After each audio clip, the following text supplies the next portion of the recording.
Okay, तो देखते हैं क्वेश्चन नंबर 12 क्या कह रहा है। Find the value of x for which the number x 806 is divisible by 9। Means कि हमें यहाँ पे एक्स के वैल्यू फाइंड करने होंगे। ओके, तो क्या होगा कि ये जो नंबर है, जब एक्स की वैल्यू हम फाइंड कर लेंगे तो ये जो नंबर है वो 9 से डिविजिबल हो जाएंगे। ऑल्सो फाइंड द नंबर, और फिर हमें वो नंबर भी फाइंड करना होगा एक्स की वैल्यू अगर फाइंड हो जाते हैं तो आइए करके देखते हैं। तो सबसे पहले तो वो नंबर क्या है वो लिख लेते हैं। एक्स 806 ये नंबर है। अब चूंकि 9 से पूछा है तो 9 के डिजिबिलिटी रूल हमें पता होने चाहिए। और 9 के डिजिबिलिटी रूल क्या होते हैं, बिल्कुल 3 के जैसा ही होता है कि उसके जो डिजिट होते हैं नंबर के, वो अगर 9 से डिविजिबल हो जाएंगे तो वो पूरा नंबर 9 से डिविजिबल हो जाते हैं।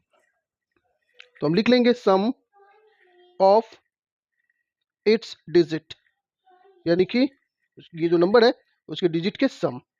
तो क्या है, x plus 8 plus 0 plus 6 is equal to, तो 8 और 6 कितना 14 और प्लस x, ये हो गया। मीन्स कि 14 में हम क्या प्लस कर दें, है ना, कि वो 9 से डिविजिबल हो जाए। तो देखिए 9 का टेबल अगर पढ़ेंगे तो 9 1 से 9, जो 14 से बिल्कुल कम है तो उसको तो लेंगे नहीं। 9 2 सा 18, क्या था एक नंबर 18, 9 3 सा 27। ओके, तो यहाँ पे हमें ये ऑल पॉसिबल नंबर लिखने के लिए तो बोला नहीं है, हमें सिर्फ x के वैल्यू फाइंड करने हैं। मीन्स कि एक तो फाइंड करना ही होगा। तो चलिए देखते हैं। तो अगर ये 14 है प्लस x के जगह पे क्या लिखते हैं कि 18 आ जाए, तो 4 अगर लिख देंगे, 14 4 18 होता है ना। तो यानी कि x के जगह पे क्या लिखना पड़ा 4, और हमसे पूछ भी रहा था x का वैल्यू, तो हमें x का वैल्यू फाइंड हो गया 4। वैसे तो ये आंसर हो गया, लेकिन अगर आप दूसरा भी चेक करना चाहते हैं तो वो भी आप चेक करके देख सकते हैं। जैसे ये 27 है, मीन्स कि 14 में हम क्या प्लस करेंगे कि 27 आ जाए, तो 13 प्लस करेंगे, कितना प्लस करेंगे 13, और 13 क्या है, सिंगल डिजिट है नहीं, डबल डिजिट है। तो डबल डिजिट का मीन्स क्या हो गया कि सब प्लस हो जाएगा, 1 प्लस 3 प्लस 8 प्लस 0 प्लस 6, तो बिल्कुल ही अलग हो जाएगा, जो 9 से डिविजिबल नहीं हो सकते हैं, है ना। इसलिए डबल डिजिट वाले आ जाए तो वो नहीं लिखेंगे। तो सिंगल डिजिट में था ही 4, इसलिए ये 4 आंसर हो गया। तो हम इसे लिख सकते हैं, वैल्यू ऑफ x इज 4, और नंबर भी पूछा गया था, एंड नंबर इज, मीन्स कि ये जो था x, तो x की जगह पे जब हम 4 लिख देंगे 4, बाकी 8 0 6, तो ये नंबर हो गया 4806। और हमसे यही पूछा गया था कि x की वैल्यू फाइंड करने हैं और उसके बाद वो नंबर फाइंड करने हैं। तो ये और ये आंसर हो गए। क्लियर है। अब क्वेश्चन नंबर 12 देखते हैं, 12 नहीं 13 देखते हैं। ओके, तो क्वेश्चन नंबर 13 है, find the value of z for which the number 471z8 is divisible by 9। Also find the number, यहाँ भी सेम क्वेश्चन है। यहाँ पे क्या करना है, z के वैल्यू फाइंड करने हैं ताकि ये जो नंबर है ना यहाँ लिखा हुआ, ये 9 से डिविजिबल हो जाए। ओके, उसके बाद हमें वो नंबर भी फाइंड करने होंगे। तो आइए सॉल्व करते हैं इसे भी। तो सबसे पहले क्या लिखेंगे, हम जो नंबर है वो लिख लेते हैं। 471z8 ये नंबर है। फिर यहाँ पे 9 से पूछा है तो 9 के जो डिजिबिलिटी रूल है उसको फॉलो करना है। तो क्या होता है, सम ऑफ इट्स डिजिट्स क्या है, 4 plus 7 plus 1 plus z plus 8।